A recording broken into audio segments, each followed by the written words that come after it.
Boa tarde a toda Minas Gerais. Boa tarde especial para Abadia dos Dourados, Belo Vale, Espera Feliz. Muito bom estar recebendo você aqui na tela da Band. Quarta rodada do Campeonato Mineiro em Sete Lagoas, Arena do Jacaré. Amanhã, Cruzeiro e Ipatinga. Cuca vai poupar jogadores. Na terça tem Libertadores. Na Arena do Jacaré também tem América e Funorte, só que no domingo. No Galo, Leonardo Silva na zaga, Neto Berola no ataque, Serginho na lateral direita. A preparação das equipes pelo interior do estado. Vamos então receber os nossos comentaristas de hoje. Boa tarde, Frederico Jota. Boa tarde. Romero Carvalho. Boa tarde. Felipe Ribeiro. Boa então tarde. vamos começar o Minas Esporte. Se o Galo está bem dentro das quatro linhas, fora também. Ambiente cada vez melhor. A união do grupo atleticano tem chamado a atenção neste início de temporada. É o que a equipe do Atlético está procurando fazer, valorizar o grupo, né? Então acho que isso é super importante numa competição. Claro que só jogam 11, mas o importante é estar todo mundo ciente de que a qualquer momento pode surgir uma oportunidade, tem que estar preparado. Então um vai dando força para o outro, um vai ajudando o outro, para que dentro de campo não deixe a desejar, né? Essa divisão de tarefas tem surtido efeito. O ataque é um bom exemplo. O time é o que mais balançou as redes adversárias. Até agora foram 10 vezes. Dos 5 artilheiros do estadual, 3 são atleticanos. Diego Tardelli com 4 gols, Magno Alves e Neto Berola com 3 gols cada um. Os 3 têm se revezado na função de marcar os gols da equipe. O nosso elenco, graças a Deus, está muito bom, está qualificado. Jogadores que estão entrando e correspondendo ao que o professor Dorival está pedindo. Isso a gente vê desde a primeira partida, né? Jogadores que entram, fazem os gols e não deixam o ritmo da equipe abaixar. Se os números mostram que o ataque já está funcionando bem, a preocupação de Dorival Júnior agora é acertar a defesa e torcer para que os problemas no setor cheguem ao fim. Sidmar, Rafael Cruz, Patrick e Hever são defensores entregues ao departamento médico. Sem contar o susto que Leonardo Silva deu na comissão técnica nesta semana.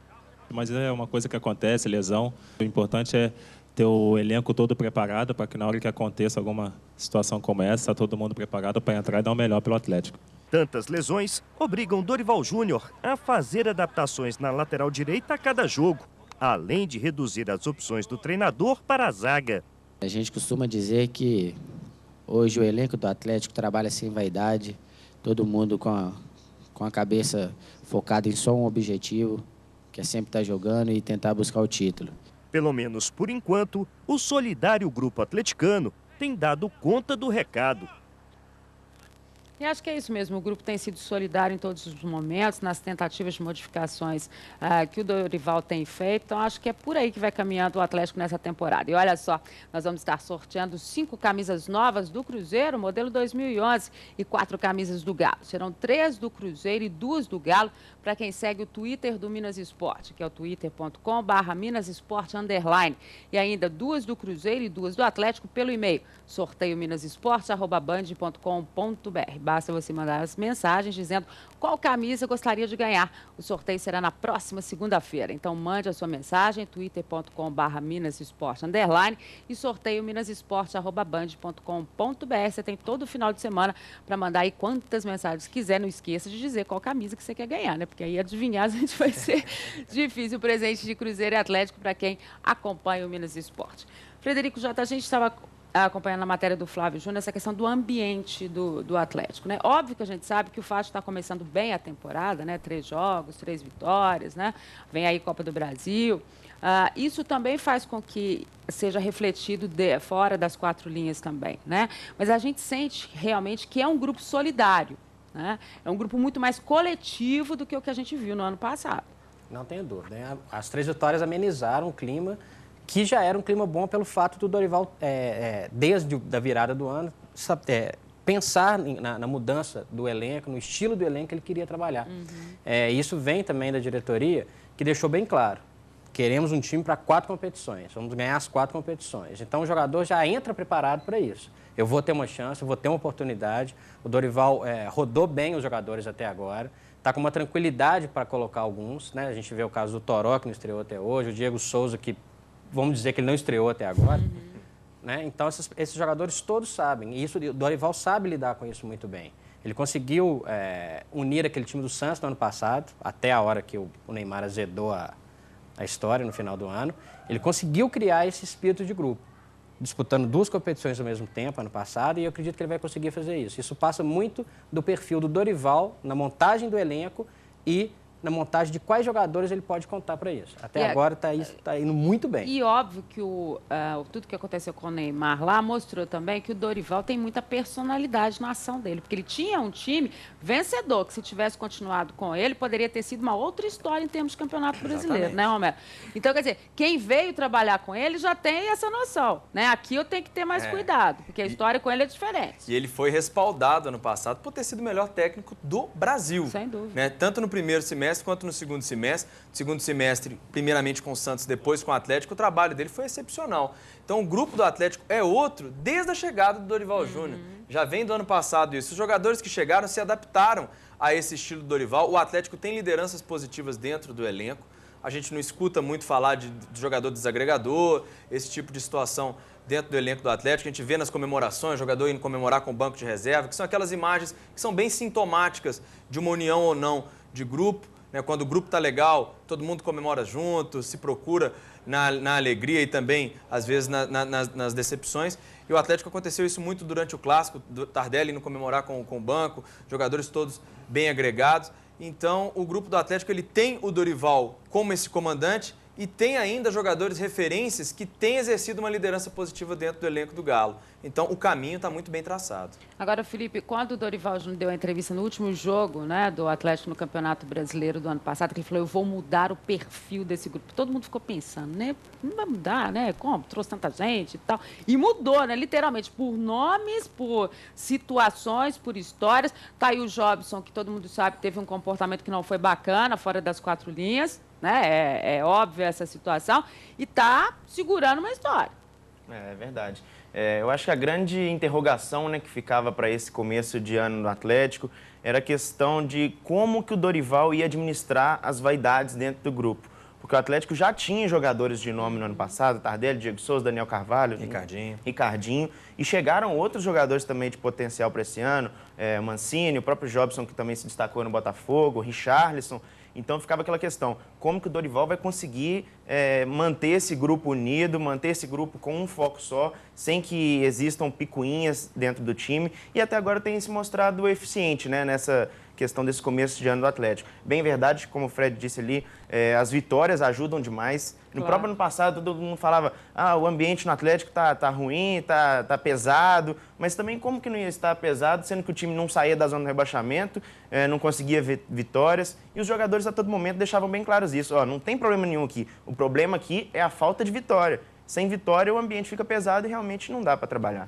Só completando, Gilmar, tem uma coisa que é importante lembrar, que eu acho que compõe isso, oportunidade para todo mundo.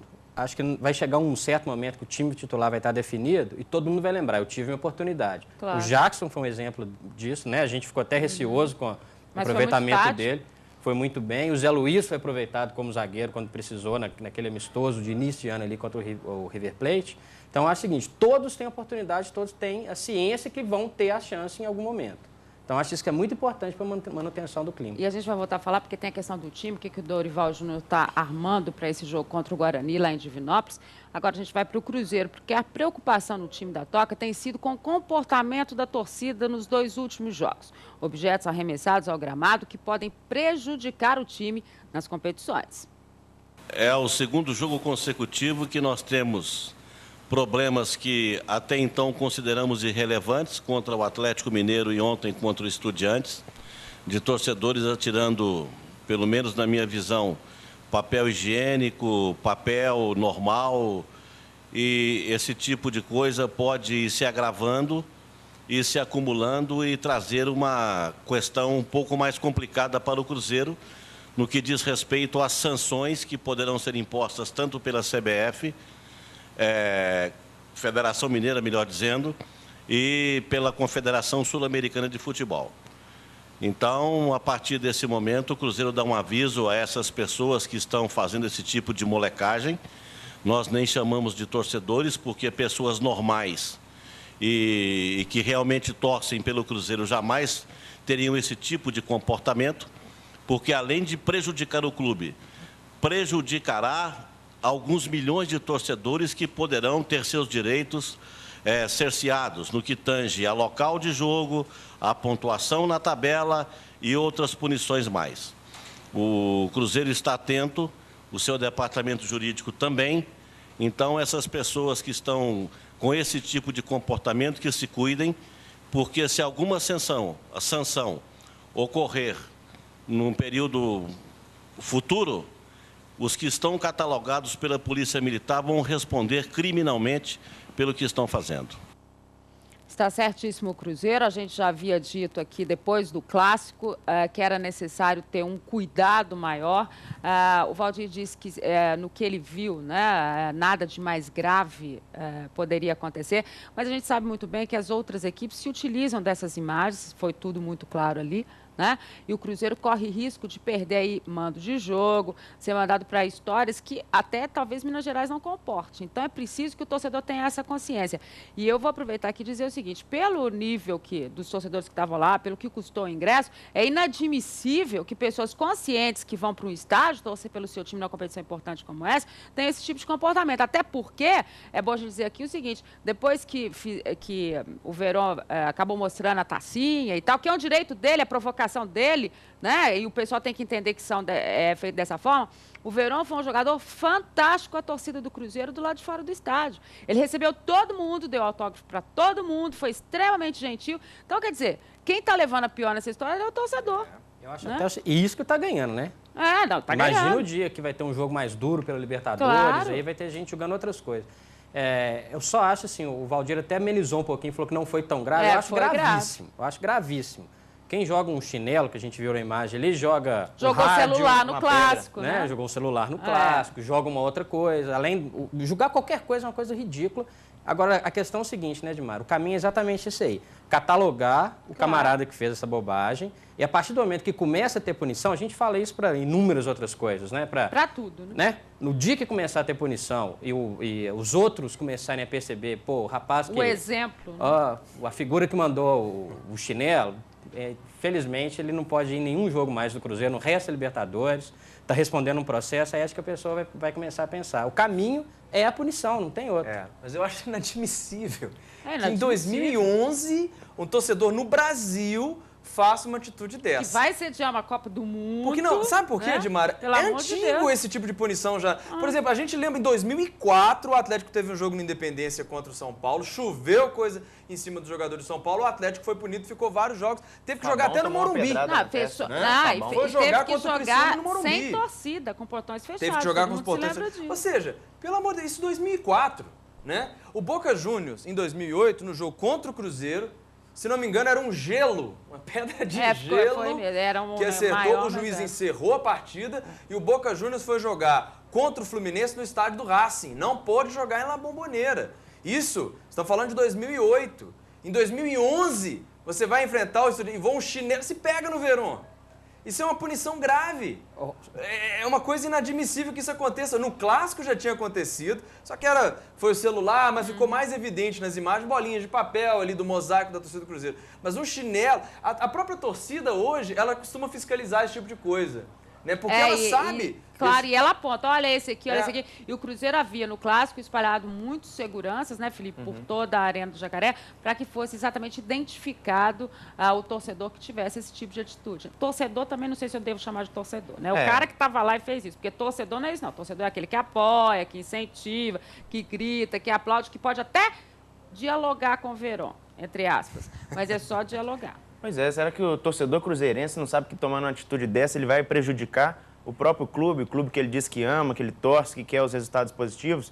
Então, acho que os clubes têm que ser duros mesmo com esses baderneiros, não são torcedores, são vândalos, no caso, que cometem essas coisas. Não pode, em hipótese alguma, gente, atirar objetos dentro do gramado, isso é uma vergonha. Como foi bem dito aqui, o Brasil vai sediar uma Copa do Mundo. Imagina um jogo do Brasil, tá lá o árbitro erra, existe uma revolta. Né? Sem alambrado, porque não vai ter. E começa a jogar chinelo, o mundo inteiro vendo chinelo sendo arremessado dentro do campo, não pode, né? Mas, Felipe, tem uma outra coisa que a gente não pode deixar de esquecer, né? A Conmebol é muito omissa. Muito Porque omissa. Se o chinelo voasse e falar só, infelizmente o Cruzeiro vai ter que jogar em outro estado o próximo jogo. Ela não faz isso. O Romero lembrou a questão do Boca. Pesada. O Boca não jogou na Bomboneira, mas jogou em Buenos Aires. Encheu o estádio do mesmo jeito. Claro. Talvez o mesmo maluco que jogou alguma coisa Tava foi lá. no jogo. Então, eu acho que a pena é muito branda. O estádio do Racing, de todos os estádios que tem em Buenos Aires, talvez seja um dos mais próximos à La Boca. É o mais perigoso, né? eu diria. E é muito próximo. É. Mas é impressionante. Mas se o Estudiantes usar essa imagem, o Cruzeiro Claro. corre o risco, sim, de porque não perder adianta pelo menos dizer um assim, mando ó, que seja em Uberlândia, que seja em Ipatinga, mas de jogar no mesmo estádio. A Conmebol é omissa, mas por tanto ser cobrada, ela está começando a tomar medidas E depende pequenas muito do adversário. ainda, O adversário, você acha que o Estudiantes não tem todo o interesse de que o Cruzeiro perca o mando de campo? Claro, claro. É, e Então tem é isso que poder, o torcedor Quem tem vai que pagar vai entender. ser o clube, né? Não vai ser o Claro. torcedor que causou esse prejuízo. E isso Pra vale gente para a finalizar. CBF também. Claro. Né? Atitudes do mesmo nível são... É muito tranquilo, entre aspas, tirar Atlético Cruzeiro, por exemplo, e jogar de Belo Horizonte para Ipatinga. Não faz tanta diferença. A punição tem que ser pesada. Mais severa. Né? Para a pessoa realmente pensar E na aí a bobagem. gente está dizendo em virtude do torcedor e não dos times. Claro, claro. Mas tem que responder por quem está lá. Por isso que é preciso catalogar todo mundo. E o meia Gilberto, que atuou pela ala esquerda na partida contra o Estudiantes, foi só elogios ao meio-campo cruzeirense e aos companheiros que fizeram a diferença na Libertadores. Sem dúvida nenhuma, o meio de campo do Cruzeiro foi o que ditou o ritmo da partida, né? Lógico, fora o gol do Alisson antes com 1 minuto de jogo também, meio que dá uma desestruturada na equipe, né? Foi o que aconteceu com Estudiantes, né? Um gol logo no primeiro minuto, não dá nem para perceber se Estudiantes iria jogar fechado, se não iria, o que queria fazer, né? Então eles tiveram que abrir, tiveram que ir em busca do resultado de empate, isso nos facilitou também muito, mas a atuação do Roger, Montilho, Henrique, Paraná, sem dúvida nenhuma. Lógico, todo o time, num contexto, foi muito bem no coletivo, né? Mas o meio de campo do Cruzeiro foi bem superior e isso nos facilitou bastante. Tá, então, Gilberto, sem dúvida nenhuma, mostrando que está tudo bem, se o Roger entrar pelo meio, né? Se ele for para a ala, vai dar tudo certo. Daqui a pouco a gente vai falar mais sobre isso. Eu queria que o pessoal colocasse na tela para a gente acompanhar a rodada, então, do Mineiro. A quarta rodada que a gente tem início. Primeiro a gente começa com a classificação, o Atlético na liderança com 9 pontos, o América na vice-liderança que vai enfrentar o Funorte 7, o Guarani tem 6 pontos e o Cruzeiro também 6 pontos. Aí na quarta posição seriam então os classificados de hoje. Depois a gente tem na quinta posição o América de Teófilo Otoni, o Vila Nova, virando a página. A gente vai acompanhar o restante da classificação. O Uberaba também tem 4 pontos, o Tupi tem 4, o Democrata e a Caldense 2 pontos. E aí na zona de rebaixamento do Campeonato Mineiro, o Funorte e o Ipatinga, cada um com 1 ponto. O Funorte que é o adversário do América e o Ipatinga que é o adversário do Cruzeiro. Quarta rodada, Tupi e América de Teófilo Otoni, Cruzeiro e Ipatinga, Caldense e Uberaba, Guarani e Atlético, América e Funorte, Democrata e Vila Nova. A gente, para falar um pouco da questão do América e do Funorte, jogo que acontece no domingo, a gente diz assim, olha, o Funorte não vem bem no campeonato, né, tem suas dificuldades, mas o América também tem enfrentado muitas dificuldades nesse campeonato mineiro. Mesmo ele jogando, dando goleadas, né, como aconteceu no caso do Ipatinga, a gente consegue perceber muitos erros ainda no América e muitas dificuldades. Principalmente a questão da lateral esquerda, que acho que precisa ser resolvida de imediato. Então, a América, se quiser estar entre os 4, principalmente já pensando em termos de campeonato brasileiro, utilizando do Mineiro como laboratório, precisa resolver algumas questões. Outra questão que precisa ser resolvida, o companheiro do Fábio Júnior ali na frente, né? E o Fábio Júnior vai dar conta do brasileiro todo, com jogos no meio de semana e no final de semana? Não é preciso ter um outro jogador com características próximas que possa estar fazendo essa substituição, né? Me preocupo com a América. Desde aquele amistoso com o Flamengo, a gente teve uma pequena noção do que a América pode mostrar. Faltam peças de reposição. Se a gente está começando a discutir, está faltando a questão da lateral esquerda, está faltando definir o companheiro do Fábio Júnior, a gente imagina que as opções são mais reduzidas ainda. Para um campeonato longo que nem o brasileiro, com a média de idade de alguns jogadores-chave do América, o Irene, o Fábio Júnior, a gente coloca a questão da América muito em dúvida. Está bem no Mineiro, eu acho que uma campanha boa no Mineiro é fundamental para ganhar confiança, para entrar bem no brasileiro. Mas é uma competição muito diferente, um nível muito abaixo da exigência que vai ter o brasileiro. O América tem que se estruturar a partir de agora. A contratação do Netinho foi muito boa, mas é um jogador só. É um jogador só. Que não vai resolver. Tem suspensão, tem cartão, tem contusões. Então, a América já está passando do tempo de se preparar melhor para chegar no Brasileiro. São 38 rodadas do Campeonato Brasileiro, né? Contra 11 do Campeonato Mineiro, além da diferença técnica. É muito desigual. Hoje a gente não tem como comparar uma campanha, né, de Campeonato Mineiro, que pode dar essa tranquilidade, como o Fred falou. Porém, o América, a gente tem falado isso aqui já desde o final do ano passado, que ele precisa se reforçar muito se está pensando em permanecer na Série A do Campeonato Brasileiro, os times se reforçando. Vai ser uma briga muito pesada, tanto lá em cima quanto lá embaixo. A gente tem acompanhado os outros estaduais do Brasil e já tentando apontar ali aqueles times que podem brigar ali do meio para baixo da tabela. E mesmo olhando esses outros times, a gente chega à conclusão que o América precisa muito se reforçar. Além dessas posições que vocês bem destacaram aqui, eu também colocaria que o América precisa de um goleiro, sim. O Flávio, querendo ou não, já tem 40 anos de idade, para o ritmo do Campeonato Brasileiro pode pesar. É um jogador experiente, foi importante na Série B? Foi, mas para a Série A é um pouco diferente. Eu acho que a América precisa de um outro goleiro ali também para ser o camisa 1 do time. Tudo isso vem sendo prometido, vamos ver, né? O Salum disse que é para esperar, que ele está se acertando essa questão financeira do América e esses reforços virão sim. Então vamos lá agora com o recado da Viu Alimentos. Dorival Júnior vai resolvendo rapidinho as situações de desfalques que vão aparecendo. Neto Berola no ataque, Leonardo Silva recuperado aí na zaga e Serginho vai para a lateral direita com Zé Luiz e Richarlison pelo meio. Um trabalho em 2 toques em campo reduzido. Foi neste treino que Dorival Júnior definiu o Galo para enfrentar o Guarani em Divinópolis. É bom, a gente trabalha várias coisas. A gente trabalha dimensão de campo, trabalha a proximidade de um jogador com o outro, a equipe jogar um pouco mais compacta. E velocidade no raciocínio. E buscar o entrosamento tem sido difícil. A cada rodada, Dorival Júnior é obrigado a mexer no time. Neste domingo, o treinador não conta com o artilheiro Diego Tardelli. E Neto Berola foi o escolhido como substituto.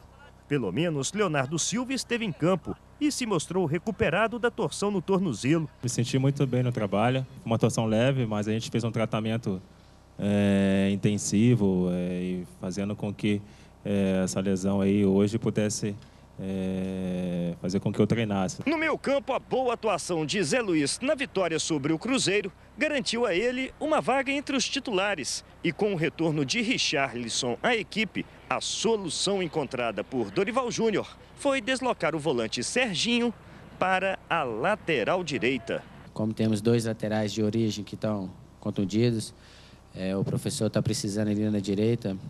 Eu me ponho à disposição também, como outros atletas se colocaram. E como eu falei, estou aqui para ajudar o Atlético, sou um funcionário do clube. O que ele pedir, eu vou tentar fazer o melhor e, se Deus quiser, já pode ser no domingo. O volante, agora adaptado à lateral direita, nem descarta a possibilidade de permanecer improvisado. Não vejo dificuldade nenhuma ali em fazer a lateral. Se eu corresponder bem nas partidas, o professor optar, vamos sim. Já é mais uma posição que a gente pode procurar dentro de campo. Então, acho que aprender, eu quero sempre. Então, pode ser mais uma experiência, aprender a jogar na direita ali também. Serginho só vê um problema de se jogar na lateral. Quando eu estou atuando na lateral, às vezes que eu atuei, eu sinto que eu fico um pouco fora da partida. A bola não chega tanto, igual passa pelo meio. Então, eu sinto essa dificuldade, assim. Eu gosto de estar mais presente, de estar arriscando, tentar fazer jogadas, estar mais em contato com a bola. Então, na direita, fica um pouco menos. E o Serginho mudou o discurso, né? A gente falou várias vezes e eu sempre achei que pelo meio, talvez ele não fizesse essa diferença toda. Pela lateral, ele vai fazer. Evidente, né, Edmara? Ano passado, quem foi o melhor lateral do Atlético? Né? Eu repeti isso algumas vezes aqui, não se importem, não. Mas ele foi o melhor lateral do Atlético no ano passado. Mas, Fred, ser melhor lateral do Atlético no ano passado era até razoavelmente fácil. Mas ele foi, né? Ele podia ter entrado na barca furada lá, que estava sendo julgado lá. Foi muito bem com o lateral. Eu acho que ele tem que agora se adaptar a realmente colocar na cabeça que eu vou jogar de lateral nesse time. O meio de campo, a disputa é muito mais acirrada. Muito mais. Né? Eu tenho o Toró ainda, que vai ser candidato a uma vaga nesse meio de campo. Né? O Zé Luiz, que começou teoricamente o ano como reserva, conquistou a vaga. Foi justo o Dorival na manutenção dele? Exatamente, acho que não tem o que questionar. O Ricardinho, que começou o ano, teoricamente, como reserva, conquistou a vaga, não dá para tirar ele do time, né? E tem outras peças que vão entrar. Então, por mais que o Dorival dê chance, dê oportunidade a muitos jogadores, quem for esperto já vai sabendo onde é que vai conseguir a vaga dele. É o caso do Serginho, na minha opinião, que tem que assumir a lateral direita. Acho que por isso que ele falou que agora não tem mais problema, né? Timara, a gente tem um exemplo histórico de um jogador que saiu do meio e foi para a lateral direita, se deu muito bem, que foi o Cafu. Claro. O Tele também, quando insistiu com o Cafu que ele poderia jogar na lateral, certamente o Cafu não foi muito fã dessa nova ideia. Vale pro Belete também, tá? Belete também é um outro jogador que começou no meio e foi para a lateral, mas o Cafu se tornou aí uma lenda até da seleção brasileira de futebol, jogando no lateral direito. O Serginho pode até ter esse exemplo, é uma posição carente do futebol brasileiro. O Atlético hoje olha para o mercado, o Cruzeiro olha para o mercado e não vê quem contratar nas laterais, porque por muitos anos a gente até discutiu isso aqui, os jogadores da lateral que se apresentavam um pouquinho melhor já iam para o meio de campo, jogar como armador, por causa que era outra posição carente no futebol do Brasil. Então, ou seja, o Serginho tem que diagnosticar essa carência. Ele tem potencial para jogar na lateral. Ele é um jogador que sabe fazer uma boa marcação e tem muita explosão, um jogador muito incisivo, muito vigoroso. Ele pode fazer essa posição e ser muito útil para o Atlético, porque hoje o Atlético olha para o mercado e não tem um jogador que possa fazer a lateral, mesmo os laterais de origem, como o Serginho faz. Felipe. Você é um pouco bem mais modesto que vocês. Vou lembrar também do Bruno, né, que em 99 foi até escolhido o melhor lateral direito do Campeonato Brasileiro. Bola de prata da Placar. Ele era volante, né, foi deslocado para a lateral direito, foi muito bem naquele ano e pode ser uma opção mesmo. O Serginho até brincou, né? Vocês tanto falaram que vocês conseguiram me colocar na lateral foi bola direita. De prata, se não me engano, também em 97. Foi o Leão que deslocou ele em 97. O Leão que ele levou ele boas pra lá. atuações e toda vez que se pensava só se falava nele. Eu acho que o Serginho tem tudo para ser um bom lateral, sim. Ele tem aquela arrancada, né, velocidade, a força física. Ele vai ser uma boa opção aí para o Dorival nessa montagem do time. E acredito que está chegando no nível ideal já o time que o Dorival quer. Então vamos lá para o Cruzeiro, ver o que é que o Cuca armou então para enfrentar o Ipatinga. Marquinhos Paraná, a determinação do Cruzeiro tem que ser a mesma em qualquer jogo. Claro que ele se referiu à partida contra os Estudiantes, que o time foi extremamente determinado. E o lateral Pablo vai se apresentando bem. Tudo é confiança. Confiança, né? Tudo na vida é confiança. Graças a Deus, o Cuca e meus companheiros vêm me passando confiança para estar jogando bem.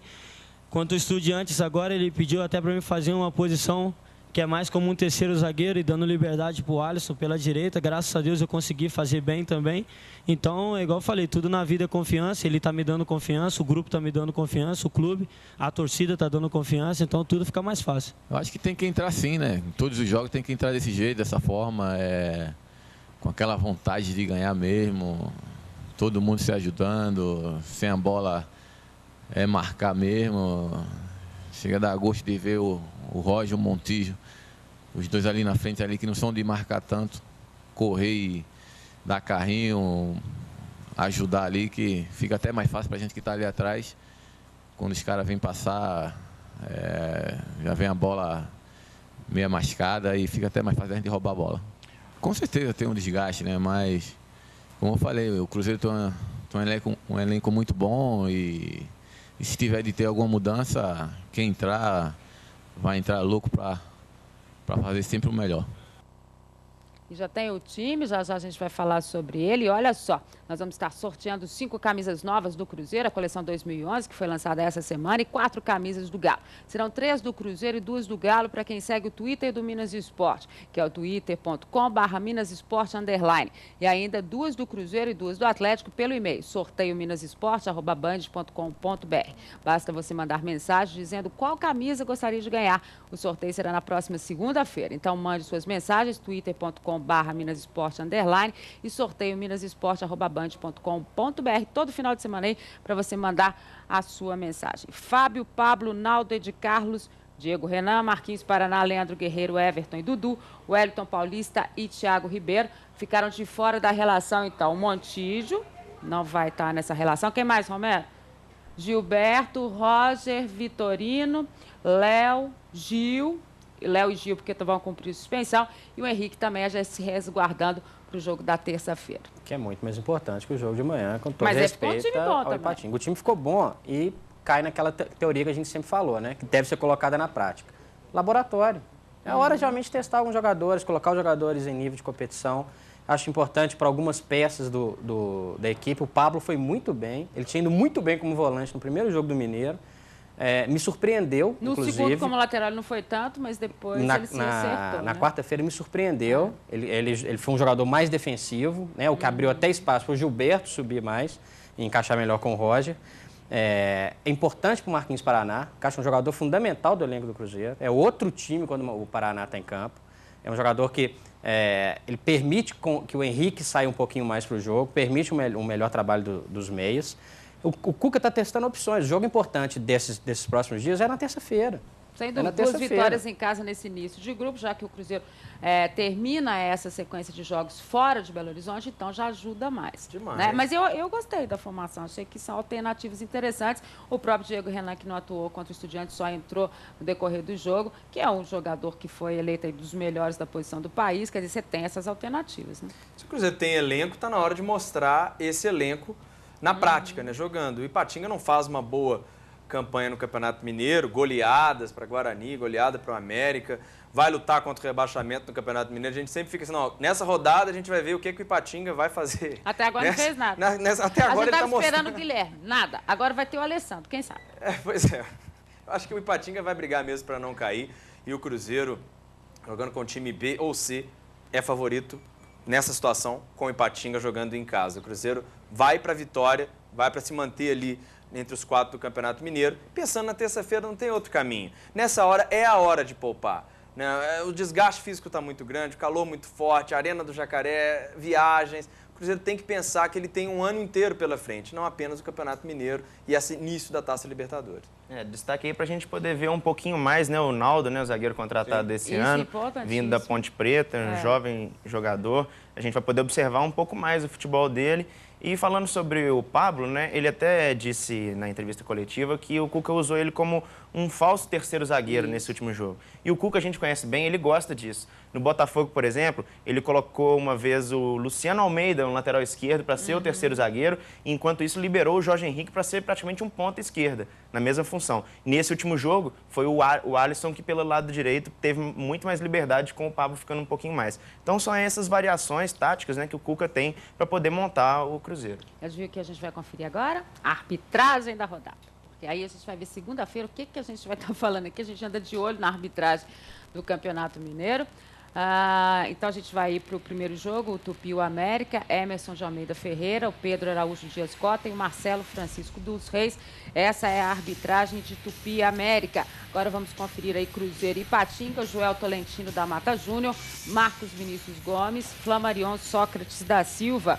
Agora Caldense e Uberaba, Alício Pena Júnior, o Pablo Almeida da Costa e o Ricardo Vieira Rodrigues. Essa, então, a arbitragem. Depois a gente tem Guarani e Atlético, jogo lá em Divinópolis, o Átila Carneiro Magalhães, o Guilherme Dias Camilo e o Celso Luiz da Silva. América e Full Norte, jogo no domingo, Ronei Cândido Alves, o Elbert Costa Andrade, Janete Mar Arcanjo. Depois a gente tem Democrata e Vila Nova, Ricardo Marques Ribeiro, Wesley Moreira de Carvalho, Breno Rodrigues. A gente vai falar o que aconteceu na segunda. Né? Melhor, né? Melhor. O Leison não está na rodada, né? Não, que apitou não tá. O clássico, né? Não tá. Mas eu disse aqui, na segunda, tive a chance de estar no meio de campo também no domingo, sem crucificar. Não, né? de forma Não teve longe nada. disso, não E tem. acho que o Cuca foi muito bem na coletiva depois do jogo contra o Estudiantes, porque ele disse, olha, sem essa de arbitragem, passou, e a história é realmente o que aconteceu. O que a gente fez aqui hoje é isso que importa, é jogar bem e deixar com que cada um faça o seu papel. Claro que quando os lances forem realmente capitais, a gente vai... Agora o futebol internacional, chegando na tela da Band, o louco por futebol. Olá, está começando mais um Louco por Futebol, que hoje destaca a Liga dos Campeões da Europa. As oitavas de final da competição começaram a ser disputadas esta semana e foram 4 confrontos. O Tottenham foi até a Itália e, com uma noite inspirada do goleiro brasileiro Gomes, derrotou o Milan por 1-0. O único gol da partida foi marcado pelo grandalhão Peter Crouch. A nota negativa do jogo foi o destempero do meia italiano Gennaro Gattuso.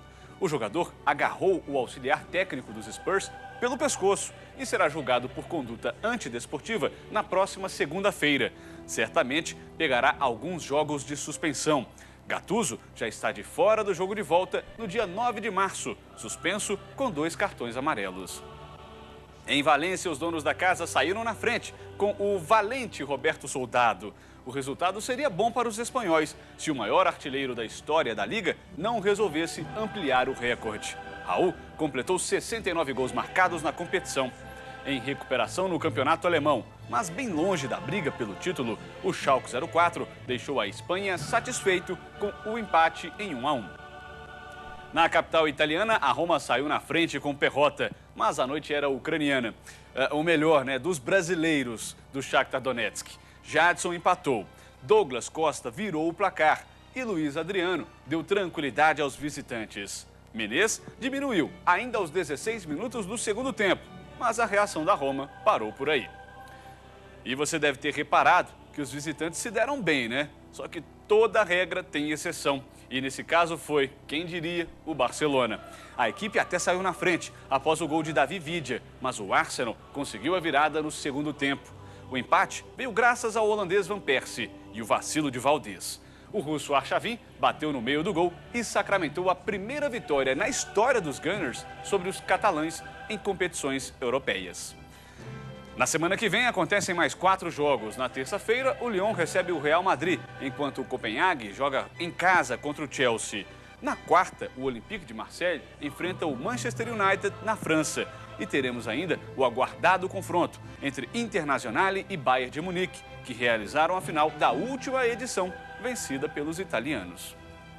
Por falar em final, a UEFA já definiu o valor dos ingressos para a decisão deste ano, no dia 28 de maio, no estádio de Wembley, em Londres. O bilhete mais barato custa R$ 282 e o mais caro pode chegar a R$ 900, caso seja comprado por um torcedor de fora da Europa. Se for o Barcelona, até que eu topo pagar, viu? Então é isso, na semana que vem eu volto com os destaques da segunda semana de jogos pelas oitavas de final da Liga dos Campeões da Europa. Não perca, aqui no Louco por Futebol. Bom final de semana para você. Tchau!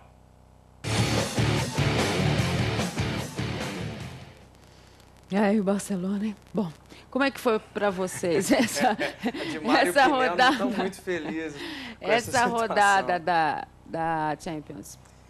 Eu acho que comprovou... Rapidinho pra gente ir embora, que o Felipe já está gritando no meu ouvido. Comprovou o declínio da Roma.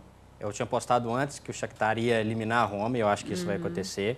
E mostrou também o tipo de jogo do Arsenal ser o maior adversário do Barcelona. Um time que sai rápido em contra-ataque, que é veloz, que tem vários jogadores habilidosos. Quando o Barcelona se depara com alguém que joga de maneira semelhante, talvez não com tantos jogadores habilidosos quanto o Barcelona... tecnicamente assim, né? Tem uma certa dificuldade. Apesar disso, assim, foi um jogaço super bacana.